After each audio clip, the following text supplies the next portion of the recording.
Bonjour, je m'appelle Nare, je suis astrologue et aujourd'hui on parle les énergies du mois d'avril.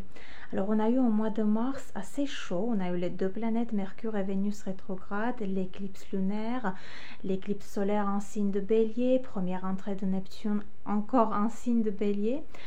Et donc, ce qui va se passer au mois d'avril, c'est que j'ai l'impression que la première moitié du mois d'avril, ce sera plus une période de réflexion où on se calme, où on descend sur terre ferme, on comprend ce qui s'est passé. Car oui, avec ce mouvement rétrograde de Vénus et Mercure, on a peut-être été obligé ou on a voulu tout simplement revenir, revoir certaines choses, certaines personnes. Au niveau relationnel, oui, beaucoup de monde a été touché car Vénus rétrograde. Et donc, quand ces deux planètes se remettent en mouvement direct, Mercure le 7 avril et Vénus le 13 avril, c'est là où on comprend ce qui s'est passé, pourquoi, comment, et par rapport à ça, on prend les meilleures décisions, on avance, on sait ce qu'on va faire maintenant, etc. En plus, le 13 avril, on a pleine lune en signe de balance. On fait encore une fois un point au niveau relationnel. Donc, le 14 avril, on a la conjonction de Saturne, Noneur et Vénus aussi, mais ce qui est vraiment important dans cette conjonction, c'est Saturne et Noneur, car Noneur, c'est l'énergie de l'avenir, et Saturne, c'est la planète du temps, de la discipline, de l'organisation, du travail, de but, d'objectifs, etc. Et donc, en cette période-là, vers mi-avril, c'est très important de prendre vraiment les meilleures décisions. Si on prend des décisions, il faut bien réfléchir, car avec Saturne et avec cette énergie de non-heure, ce qu'on a décidé au mois d'avril, ça va s'étendre sur les années à venir. C'est vraiment sur long terme, ça va influencer les années à venir. Ensuite, le 18 avril, Mars change de signe. En fin de compte, Mars quitte le signe de Cancer et entre en signe de Lion. Mais par rapport à ça, j'aurai bien sûr une vidéo où je vais raconter plus en détail l'impact sur chaque signe de zodiaque. Et donc avec Mars aime être en signe de Lion, car Lion c'est un signe de feu, et donc Mars c'est une planète de feu. Donc Mars se sent assez confiant, disons comme ça, assez à l'aise dans ce signe de Lion. Et le jour suivant, Soleil entre en signe de Taureau, et donc Taureau, c'est là où on devient têtu, c'est là où on sait quand même ce qu'on veut, et on a besoin d'une certaine sérénité intérieure et d'une stabilité extérieure.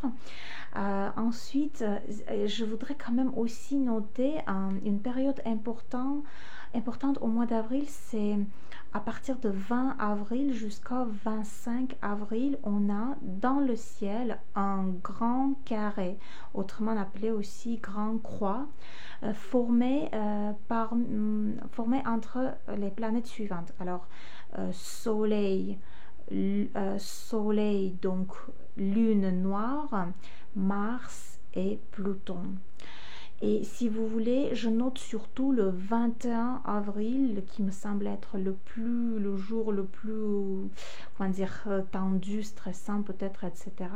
Car le 21 avril, il y a aussi la conjonction de Lune et Pluton. Donc la Lune aussi entre dans ce grand carré, grand croix. Donc rappelez-vous bien, entre 20 avril et 25 avril, tout ce que vous allez entreprendre, essayez d'être prudent, essayez d'être attentif. Si vous pouvez éviter des situations qui vous semblent risquées, dangereuses, etc., évitez. Car oui, avec ce grand croix, ce grand carré dans le ciel, ça nous apporte quand même une énergie assez tendue, un peu difficile à gérer. Et bien sûr, à la fin, le 27 avril, on a une nouvelle lune en signe de Taureau.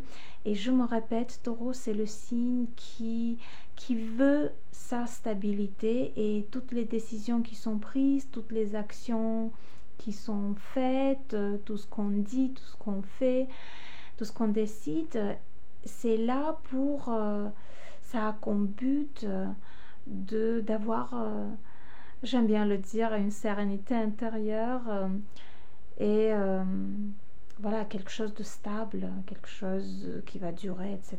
Donc, on a cette sensation qu'on a envie de cette stabilité, sérénité, tranquillité, etc.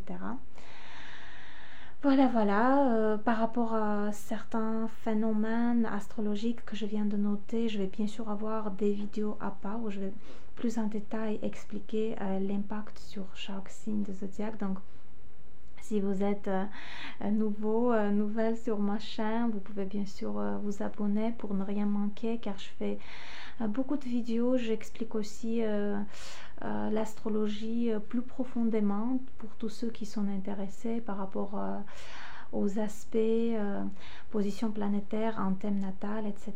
J'ai aussi mon Instagram, mon groupe Telegram. Je vais laisser mon mail si quelqu'un est intéressé pour avoir une consultation. Voilà, voilà, je vais m'en arrêter là pour aujourd'hui. J'espère que cette prévision vous a plu. Prenez soin de vous et on se voit très bientôt.